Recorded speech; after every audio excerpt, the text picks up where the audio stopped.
ప్రస్తుతం మనం మరొక వార్డు దగ్గర ఉన్నాము. పేషెంట్లు కూడా ఇబ్బందులు పడుతున్నారు. ఉదయం వచ్చినటువంటి పేషెంట్లు కూడా, ఎందుకంటే ఇక్కడ ఒక ఆలోచన రేకెత్తిస్తుంది. ఎందుకంటే 10 మంది చూసిన దానికి 2 చూసిన దానికి ఎంత తేడా ఉందో ఒక్కసారి వాళ్ళు కనిపిస్తున్నారు. ఇక్కడ ఉన్నటువంటి సెక్యూరిటీ సిబ్బందులు కూడా ఎదుర్కొంటున్నారు. వాళ్ళు ముందు వచ్చినటువంటి వాళ్ళను పంపిస్తున్నారు, లేటుగా వచ్చినటువంటి వాళ్ళను పంపిస్తున్నారని చెప్పి ఇక్కడ మహిళలు కూడా ఆందోళన చెందుతున్నటువంటి పరిస్థితి. దాదాపు ఇప్పటి వరకు ఆ సమస్యలు మనం చూస్తున్నాము. మహిళలు కూడా కొంత ఆందోళన వ్యక్తం చేస్తున్నారు. తమను ముందుగా పంపించాల్సినటువంటి అవసరం ఉంది. ఎందుకంటే చాలా మంది పేషెంట్లు కూడా అనేక ఇబ్బందులతో ఇక్కడికి వస్తుంటారు. వాళ్ళ పరిస్థితి అయితే ఇక్కడ చాలా దారుణంగా ఉందని చెప్పుకోవచ్చు. మహిళలు కూడా కొంత ఆందోళన చెందుతున్నటువంటి పరిస్థితి అయితే మనకు కనిపిస్తుంది.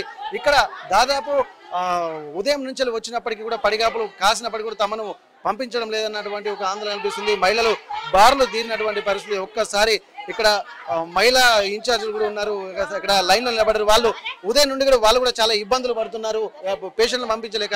చెప్పండి అమ్మా, నిన్న మొన్నటి పరిస్థితులకు ఈ రోజు జూనియర్ డాక్టర్లు నిర్వహించేది ఎట్లుంది? పరిస్థితి ఘోరంగా ఉన్నది. చాలా టైట్ పొజిషన్ ఉన్నది. 10 మంది చూసిన వాటికి 7-8 మంది చూసిన సార్లకు ఇవాళ చూసేది 2, 3, 4 సార్లకు బాగా గొడవలు కొట్టుకుంటుండ్రండి. మస్తు గొడవలు అయితేనే తన్నుకుంటారు. ఇవాళ దాకా గలీజ్ మాటలు పట్టుకొని వాళ్ళ పైగో ఈమెనే కొట్టుకునడమే, తన్నుకునడమే, గుద్దుకునడమే. కొంచెం తొందరగా వాళ్ళ కోరికలు నెరవేరిస్తే తొందరగా వచ్చి వాళ్ళు డ్యూటీ వాళ్ళు చేస్తారు. దాదాపు చెప్పండి, మీరు ఎక్కడి నుంచి వచ్చారు, ఎట్లా ఎంతసేపు నుంచి ఉన్నారు ఇక్కడ? కోటాయి నుంచి వచ్చినాం.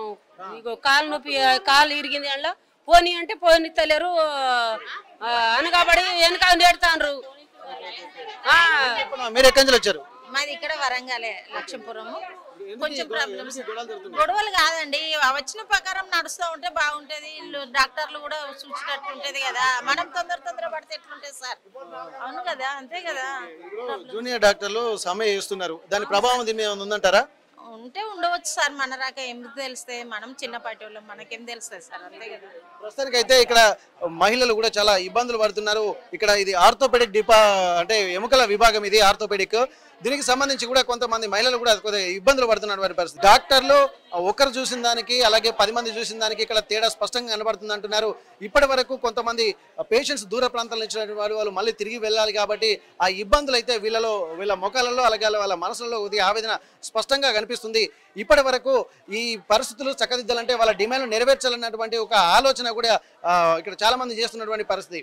వరంగల్ ఎంజిఎం నుండి కెమెరా పర్సన్ రాజుతో వెంకటరత్నం, RTV వరంగల్.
మరిన్ని వీడియోస్ కోసం ఛానల్ ని సబ్స్క్రైబ్ చేయండి. లేటెస్ట్ అప్డేట్స్ కోసం వాట్సాప్ ఛానల్ ని ఫాలో చేయండి. అండ్ లింక్ డిస్క్రిప్షన్ లో ఉంది.